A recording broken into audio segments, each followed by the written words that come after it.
The apartment 4B doesn't exist. I'm recording this because if I don't, nobody will believe me.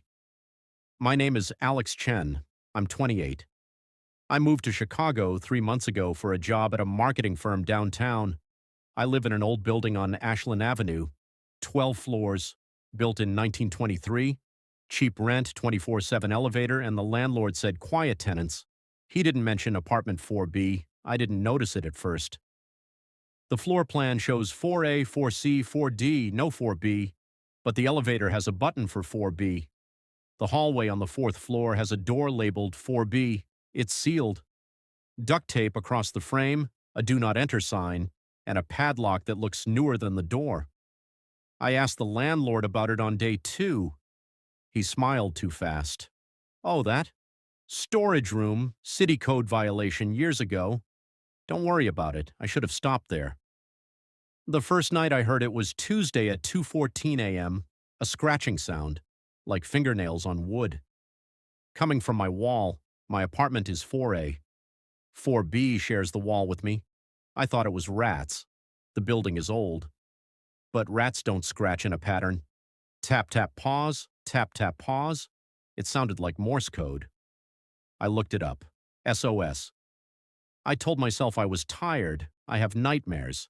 I put in earplugs and went back to sleep. The next night it happened again. This time there was whispering, not loud, not angry, just tired. Help. Please, don't let it close. I recorded it on my phone. The audio is on my laptop right now. If you're hearing this, play it. You'll hear what I mean. On the third night, I saw the light. I woke up at 3 a.m. to use the bathroom. My hallway light was off. But under the door of apartment 4B, there was light, a cold white light, like a hospital, and the duct tape was moving, breathing. I called the landlord at 8 a.m. He came, looked at the door, and his face went blank. The light's off. The tape's fine. You're stressed, Alex. New city, new job. Get some sleep. He didn't even check the lock. That's when I started digging. The building is old. The city has records online. I found the original blueprints from 1923. There is no apartment 4B.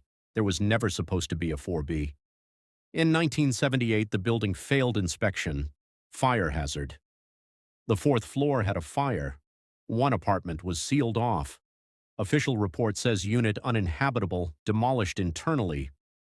The address listed is 4B, but the report also says something weird. Occupant not recovered. Case closed.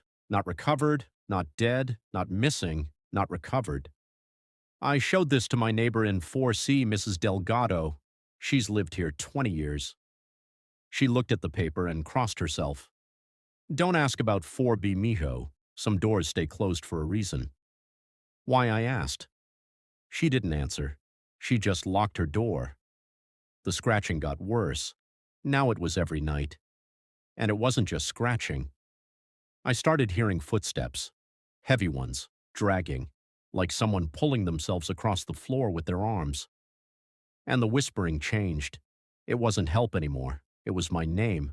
Alex. Alex. Alex opened the door. I stopped sleeping. I started drinking coffee at 2 a.m. just to stay awake. My work suffered. My boss called me in. You look like hell, Chen. Go home. I couldn't go home. Home was the problem. On night 12, the duct tape tore. I was in my living room at 2:13 a.m. I heard a rip, like fabric tearing. I got up, walked to my front door, and looked through the peephole. The hallway light was off, but 4B's door was open a crack. No light, just darkness. And something moving inside. I should have called the police. I didn't. I grabbed my phone and started recording. The door opened 2 more inches. A hand came out. It wasn't human. The skin was gray, too tight, like it had been pulled over bone. The nails were gone, just raw stumps, and it was clawing at the floor, trying to pull something out. I dropped the phone. The hand stopped. Then I heard it, breathing, wet, burbling, like lungs full of water. Alex, it said, my name, but not a voice. A sound made by something that forgot how to use a mouth. I ran back to my apartment and locked the door. I pushed my couch against it. I called 911. The police came. They checked 4B. They said it was empty, sealed, no way in. "See this," the officer said, shining a flashlight on the door. "Padlock hasn't been touched in years. No footprints, no dust disturbed. You've been watching too many horror movies, kid." But my phone was on the floor. The video was there, a 47-second clip of a gray hand clawing at the floor. The officer watched it. His face changed. He deleted it. "Corrupted file," he said. "Happens with old phones." I quit my job the next day. I spent the next week in my apartment. Blackout curtains, door locked, knife under my pillow. The scratching didn't stop. The whispering didn't stop. But it got closer.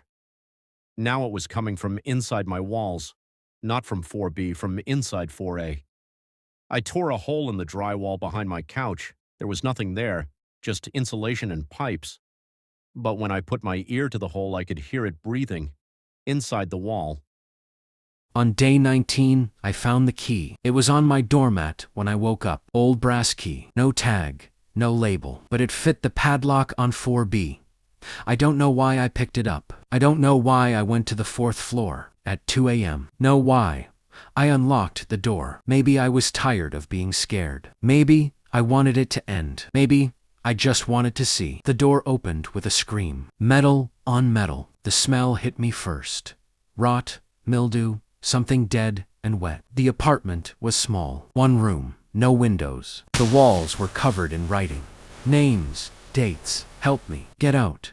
Don't let it take you. And in the center of the room on the floor was a body, or what was left of one. It was curled in a fetal position. Skin gray, pulled tight, eyes sunken. It was breathing, slow, wet, and it was looking at me. "Took you long enough," it said. Its voice was wrong, like two voices speaking at once. One old, one young. "I've been waiting," it said. "For you."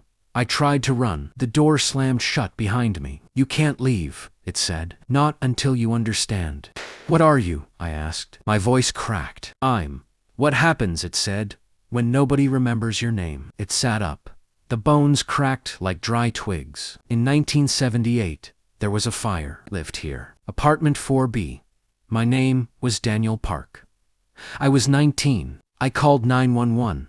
The fire department came. They saved everyone else. They forgot about me. The building was sealed. They said it was safer. They wrote, "uninhabitable." They wrote, "case closed." They wrote, "occupant not recovered." But I was here. I was alive. For 3 days. The thing that used to be Daniel crawled toward me. I scratched. I screamed. I wrote on the walls. Nobody heard. Nobody came. When I died, I didn't go anywhere. The building kept me. The walls kept me. And I've been here ever since. "Why me?" I asked. "Because you listened," it said. "Everyone else ignores the door. You heard me. You said my name. Now, I know I exist. I don't want to be alone anymore, Alex."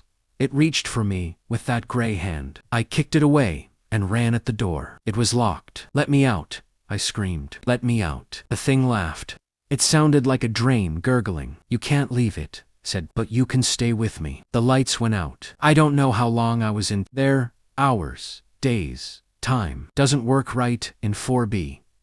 When I woke up, was back in my apartment. The door to 4B was sealed again. New duct tape, new lock, and the scratching was gone. But now when I sleep, I dream of the 4th floor. I dream of a room with no windows. I dream of writing on the walls. And I dream of a voice calling my name. Yesterday, I checked the elevator. The button for 4B is lit up. I didn't press it. I can hear it from my apartment. Tap, tap, pause. It's starting again. This time, it's not saying help. It's saying, "You. Alex, it's your turn." I'm uploading this video now. If you're watching this, don't stay in a building with a sealed apartment. Don't answer when the walls call your name. And if you ever see a door labeled for B, don't open it, because once you hear it knows you're there, and it won't stop until you answer back. I think it's at my door.